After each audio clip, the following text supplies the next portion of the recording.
Bismillah. Assalamualaikum warahmatullahi wabarakatuh. Alhamdulillahi wa kafa. Wassalatu wassalamu ala rasulillahil mustafa wa ala alihi wa ashabihi ahlus sidqi wal wafa. Ashhadu an la ilaha illallah wahdahu la syarika lah wa ashhadu anna muhammadan abduhu wa rasuluh la nabiyya wa la rasula ba'dah. Ahibati fillah, jamaah salat Isya dan tarawih yang dirahmati Allah Subhanahu wa taala. Alhamdulillah, puji syukur kehadirat Allah Subhanahu wa taala di sela-sela suara serak ini. Allah masih memberikan kekuatan dan suara buat saya.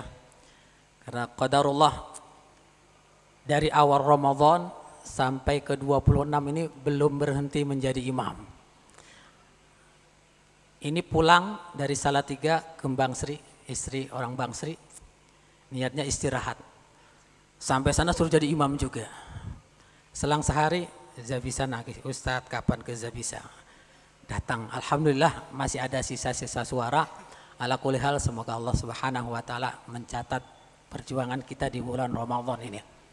Bapak-bapak, ibu-ibu yang dirahmati Allah Subhanahu wa taala, kita sering mendengar firman Allah dalam surat Al-Baqarah ayat 184 yang setiap Ramadan dibacakan oleh para dai, para ustadz, para kiai.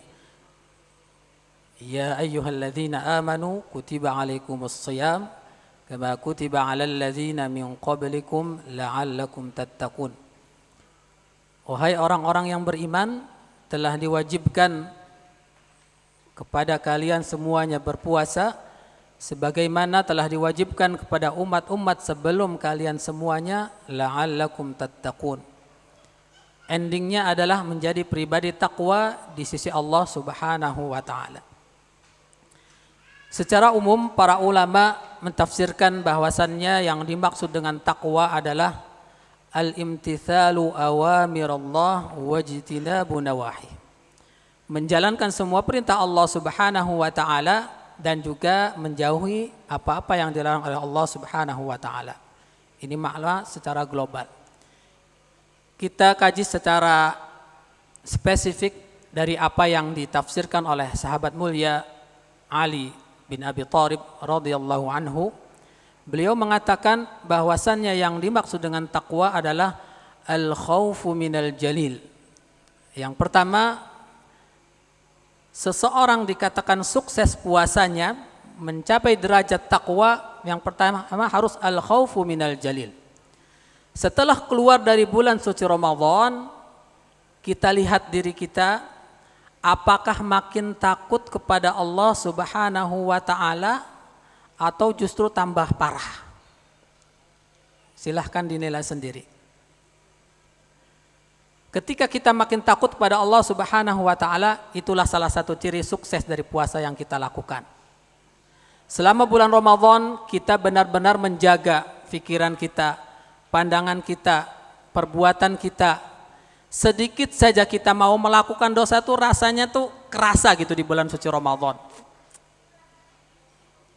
Dan begitu juga ketika melakukan ketaatan-ketaatan kepada Allah Subhanahu wa taala di bulan Ramadan ini, alhamdulillah rasanya ringan Pak ya, ringan beda. Kita lihat nanti setelah keluar dari bulan Ramadan, apakah kita kembali ke tabiat kita masing-masing yang mungkin, mohon maaf jangan sampailah malas lagi. Al-khaufu minal jalil yang pertama. Kemudian kata beliau, sahabat Ali, yang kedua yang dimaksud dengan takwa adalah wal amalu bitangzil.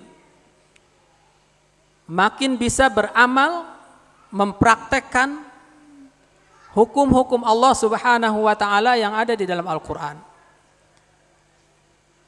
Alhamdulillah, setiap hari Al-Qur'an kita kaji, kita baca. Semoga Al-Qur'an yang kita baca kelak di hari kiamat sebagaimana yang dikatakan Rasulullah sallallahu alaihi wasallam, yuqalu li sahibil Qur'an, dikatakan kepada orang-orang yang senantiasa membaca Al-Qur'an, iqra wartaqi, kata Allah Subhanahu wa taala, bacalah dan naiklah derajat kamu di surga nanti. warattil kama kunta turattilu fid dunya, dan bacalah secara tartil sebagaimana dulu kamu di dunia membacanya. Apa kata Rasulullah sallallahu alaihi wasallam di penghujung hadisnya? Fa inna manzilataka, sungguh derajat kalian di surga nanti, derajat kita itu di surga ada levelnya masing-masing. Inda akhiri ayatin taqra'uha, sejauh mana ayat Al-Quran yang kita baca. Maka dari itu para sahabat, para salafus salih pernah mendengar sahabat Utsman radhiyallahu anhu, beliau menghatamkan Al-Quran tarawih satu malam. Karena tahu fadilahnya, saya kelak di akhirat akan mendapat derajat tertinggi di sisi Allah Subhanahu wa taala. Dalam riwayat, kana Syafi'i yakhtimul Qur'ana fi Ramadan 60 khatmatan. Adalah Imam Asy-Syafi'i, beliau itu sudah biasa di bulan Ramadan menghatamkan Al-Quran 2 kali hatam. Karena apa? Karena tahu fadilah begitu besarnya pahala yang diberikan Allah Subhanahu wa taala. Kemudian para sahabat yang lainnya juga. Kalau dulu para salafus salih berlomba-lomba panjang-panjangan salat.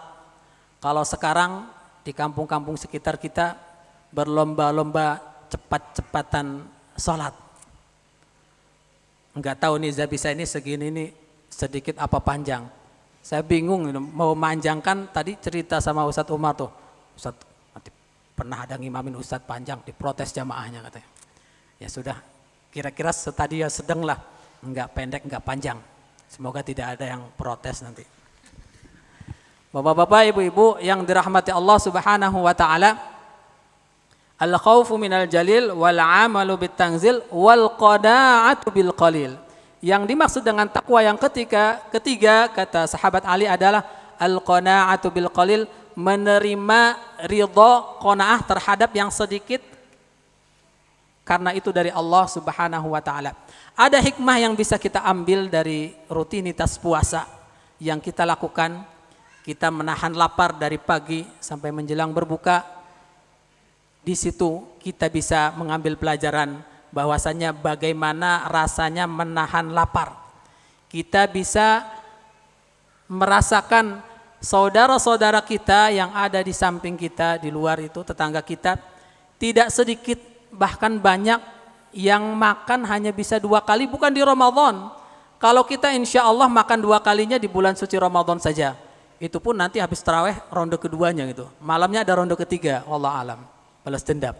Banyak saudara kita yang di luar benar-benar sehari itu makan 2 kali. Bahkan ada yang sekali. Artinya ada pendidikan di puasa ini bagaimana kita merasakan lapar. Sebagaimana yang dirasakan saudara-saudara kita yang ada di luar. Setiap hari, bukan hanya di bulan suci Ramadan. Kemudian kata sahabat Ali, yang dimaksud dengan takwa adalah wal isti'dadu liyaumir rahil. Mempersiapkan bekal untuk liyaumir rahil, menghadap hari perjalanan panjang menghadap Allah Subhanahu wa taala. Alhamdulillah, mungkin di antara kita ada yang bertanya ataupun berpikiran, umat-umat Nabi terdahulu Allah berikan umur panjang, Nabi Nuh, Nabi Ibrahim, Nabi Adam, ratusan tahun, bahkan diabadikan dalam surat Al-Ankabut. Allah berfirman, walaqad arsalna Nuhan ila qaumihi, dan sungguh telah kami utus Nuh itu kepada kaumnya, falabitha fihim, dan Nabi Nuh itu tinggal dengan kaumnya alfasanatin, 1000 tahun, illa khamsin, dikurangi 50, berarti 950 tahun. Artinya untuk melakukan amal ibadah, ya Allah enak sekali bisa numpuk amal. Sedangkan umur umat Nabi Muhammad sallallahu alaihi wasallam disebutkan dalam hadis baina sittin au sab'un, antara 60 ataupun 70, yang lebihnya bonus. Lantas bagaimana kita memaksimalkan mencari bekal untuk menghadap Allah Subhanahu wa taala? Ternyata Allah itu Maha Adil. Untuk umat Nabi Muhammad sallallahu alaihi wasallam diberikan 1 malam yang istimewa untuk numpuk amal, yaitu malam Lailatul Qadar. Inna anzalnahu fi Lailatul Qadar. Lailatul Qadri khairum min alfi syahrin. Sesungguhnya aku telah menurunkan Al-Quran pada malam Lailatul Qadar, yang mana malam itu lebih baik daripada 1000 bulan. Lebih baik. Artinya bukan hanya 1000 bulan. Kalau kita hitung saja kurang lebih mendapatkan hitungan 84 tahun. Jikalau umur kita berapa tinggal dikalikan saja. Maka dari itu bapak-bapak, ibu-ibu, kita manfaatkan nikmat Allah yang diberikan sampai detik ini. Jangan sampai kita sia-siakan. Belum tentu Ramadan yang akan datang kita masih ada. Belum tentu besok Allah Subhanahu wa taala masih memberikan umur panjang kepada kita semuanya. Maka kita maksimalkan. Bagaimana cara memaksimalkannya untuk menghidupkan 10 malam hari terakhir ini? Banyak sekali. Memperbanyak sholat, sedekah, zikir, berdoa. Akan tetapi ada amalan pamungkas yang dilakukan para nabi dan para salafus salih di dalam memanfaatkan bulan suci Ramadan, yaitu memperbanyak tilawatul Quran. Tidak heran kita mendengar ada istilah Syahrul Ramadan, Syahrul Quran. Memang Syahrul Quran. Banyak cerita-ceritanya. Imam Ahmad bin Hanbal, Imam Asy-Syafi'i dan yang lainnya, ketika bulan suci Ramadan itu pekerjaannya ditinggalkan. Ta'lim hadisnya ditinggalkan. Ceramahnya ditinggalkan. Saya enggak tinggalkan ceramah nih. Enggak apa-apa, insyaallah pahala juga. Semuanya ditinggalkan, tujuannya apa? Untuk memaksimalkan membaca Al-Quran. Tidak herannya sampai hatam, tiap hari hatam, 2 kali hatam. Akan tetapi banyak faktor yang menjadikan ya beliau bisa menghatamkan 2 kali 1 hari. Yang pertama, keberkahan waktu pada waktu itu. Zaman salafus salih dulu maksiatnya sedikit, sehingga waktunya itu seakan-akan panjang. Kalau sekarang kita sahur, tahu-tahu udah buka, udah tarawih lagi. Sahur, tarawih lagi. Sekarang tidak terasa malam 26. Bapak-bapak, ibu-ibu yang dirahmati Allah Subhanahu wa taala. Rasulullah sallallahu alaihi wasallam bersabda, "Kana Nabi sallallahu alaihi wasallam idza dakhala 'ashrul awakhir syadda mi'zarahu wa ahya lailahu wa ayqadha ahlahu aw kama qala." Adalah Nabi sallallahu alaihi wasallam, beliau kalau sudah masuk 10 malam terakhir dari bulan Ramadan, syadda mi'zarahu, mengencangkan ikat pinggangnya. Ini bukan artinya bahwa sabuk kemudian ditali yang kencang, bukan. Beliau memaksimalkan totalitas di dalam ibadah di 10 hari terakhir. Ya mungkin di hari biasa katakan membaca 1 juz, di 10 terakhir 2 juz. Dan lain sebagainya. Kemudian beliau juga biasa melakukan wa ahya lailahu, lembur di 10 hari terakhir, terutama di malam ganjilnya. Tapi lemburnya tentu dengan melakukan kebaikan-kebaikan, ketaatan-ketaatan. Bukan lembur nonton TV, ngerumpi, ngopi dan lain sebagainya. Tidak. Beliau isi dengan tilawah, dengan zikir, jikalau jenuh capek membaca buku-buku Islami, ataupun kebaikan-kebaikan yang lainnya. Keliling di malam hari, membawa makanan, berikan kepada orang yang membutuhkan. Dengan harapan jikalau pada malam hari itu jatuh di malam Lailatul Qadar, katakan saya memprediksi, walaupun tidak ada jaminan dari Rasulullah sallallahu alaihi wasallam. Dalam kitab Lataiful Ma'arif disebutkan, apabila malam ganjil itu jatuh pada malam Jumat, maka kemungkinan kuat malam Lailatul Qadar jatuh pada malam itu. Kemarin. Wallahu a'lam. Itu salah satu tanda.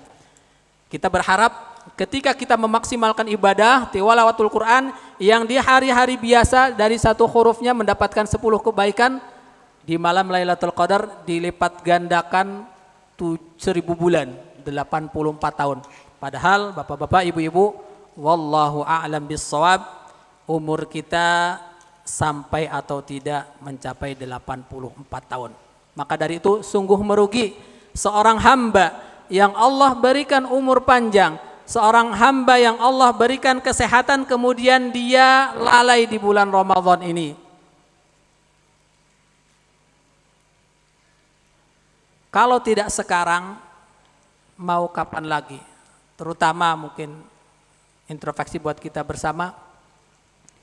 Ramadan ini adalah kesempatan emas untuk kita bisa menghatamkan Al-Quran. Kalau bukan Ramadan mau bulan apa lagi, kalau tidak sekarang mau kapan lagi. Belum tentu ada jaminan kepada kita semuanya besok bisa bertemu dengan bulan suci Ramadan lagi atau tidak. Bapak-bapak, ibu-ibu yang dirahmati Allah Subhanahu wa taala, bulan suci Ramadan dari ketika sahur sampai ketika kita berbuka di dalamnya adalah waktu mustajab untuk kita memunajat kepada Allah Subhanahu wa taala. Akan tetapi mungkin di antara kita kadang, ya Allah, perasaan saya sudah berdoa terus-terusan di Ramadan juga, saya tarawih berjamaah, saya ngaji, akan tetapi kok doa-doanya tidak dijabah. Mungkin kita bisa muhasabah sedikit dalam firman Allah Subhanahu wa taala di surat Al-Baqarah ayat 186, wa idza sa'alaka 'ibadi 'anni fa inni qarib ujibu da'watad da'i idza da'an falyastajibu li wal yu'minu bi la'allahum yarshudun. Asbabun nuzul turunnya ayat ini adalah ketika itu ada Arab Badui, Arab deso, Arab pelosok bertanya kepada Rasulullah sallallahu alaihi wasallam, wahai Nabi, apakah Allah itu dekat sehingga aku bisa bermunajat kepadanya, ataukah Allah itu jauh sehingga aku harus memanggilnya dengan keras? Seketika Nabi Shallallahu Alaihi Wasallam terdiam, maka turunlah ayat ini. Apabila hambaku bertanya tentang aku, maka jawablah wahai Muhammad, sesungguhnya aku itu dekat. Ujibu da'watad da'i idza da'an. Aku akan mengabulkan doa orang-orang yang bermunajat kepadaku, akan tetapi ada syaratnya. Perhatikan lanjutan ayatnya. Falyastajibuli. Pertama syaratnya adalah jalankan, laksanakan perintah-perintah Allah Subhanahu wa taala. Wal yu'minu bi, update perbaiki keimanan kalian. Mungkin bisa jadi kita masih banyak pelanggaran.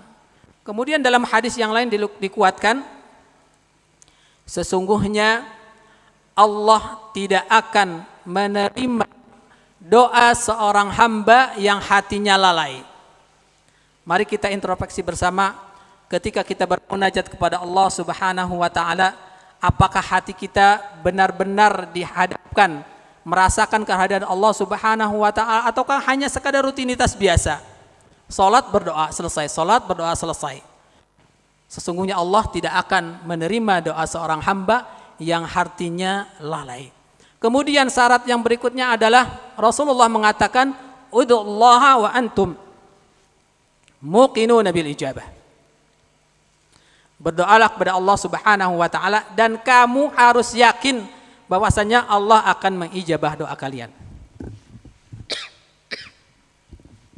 Bapak-bapak, ibu-ibu yang dirahmati Allah Subhanahu wa taala, mungkin di antara kita kadang merasa, ya Rabb, saya ini pendosa. Ya Rabb, saya ini banyak maksiat. Kayaknya kalau saya bermunajat, berdoa meminta kepadamu, kayaknya enggak akan dikabulkan. Ada keraguan pertama, yang kedua suudzon kepada Allah Subhanahu wa taala. Wahai jemaah, Allah punya sifat At-Tawwab, penerima taubat, Al-Ghaffar, Maha Pengampun. Bahkan Nabi mengatakan, apabila hambaku datang kepadaku dengan membawa dosa sebesar gunung Uhud, kemudian dia tidak mensekutukanku, tidak melakukan syirik kepadaku, maka aku akan mendatangkan ampunan sebesar gunung Uhud pula. Allah Subhanahu wa taala. Jangan disamakan dengan manusia. Mungkin kita melakukan kesalahan, membuat jengkel saudara kita sekali, dua kali, tiga kali, blacklist, minta maaf, moh. Allah tidak. Kita melakukan dosa, taubat, istighfar, kemudian suatu saat khilaf lagi, taubat lagi, khilaf lagi, taubat lagi. Yakin saja bahwasannya Allah itu At-Tawwab Al-Ghaffar. Ud'ullaha wa antum muqinuna bil ijabah. Yakinlah, berdoalah kepada Allah Subhanahu wa taala, sebesar apapun dosa kita, Allah pasti akan mengampuni kita, Allah pasti akan mengijabah doa kita. Ma'asyiral muslimin, jamaah salat tarawih yang dirahmati Allah Subhanahu wa taala. Sekali lagi, masih ada malam 27, malam 29, atau jangan pilih-pilih. Semua sisa hari yang ada, mari kita manfaatkan sebaik-baiknya untuk memperbanyak bekal, untuk bertaqarrub kepada Allah Subhanahu wa taala, agar nanti ketika keluar dari bulan Ramadan kita benar-benar bisa menjadi pribadi yang bertakwa di hadapan Allah Subhanahu wa taala. Semoga Allah Subhanahu wa taala merahmati semua yang ada di majelis ini.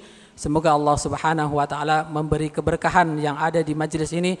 Semoga Allah Subhanahu wa taala mempertemukan kembali di surga nanti setelah kita bertemu sekarang di dunia. Amin amin ya rabbal alamin. Kurang lebihnya mohon maaf. Akhirul kalam. Assalamualaikum warahmatullahi wabarakatuh.